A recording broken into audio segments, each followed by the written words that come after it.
une image réelle peut s'observer sur un écran.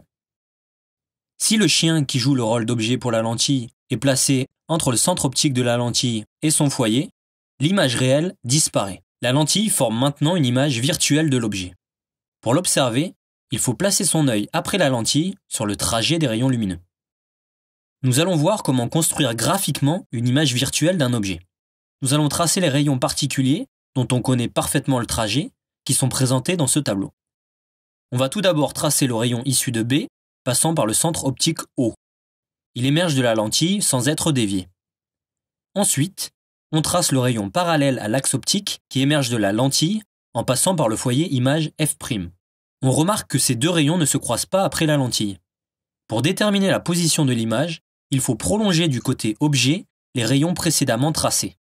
Ces rayons appelés rayons virtuels sont tracés en pointillés. L'image est virtuelle, A'B' est donc représentée par une flèche en pointillé. On note le point B', qui est l'image du point B au niveau de l'intersection des prolongations des rayons émergents. Autrement dit, à l'intersection des deux rayons virtuels. A' se trouve à l'aplomb de B' au niveau de l'axe optique.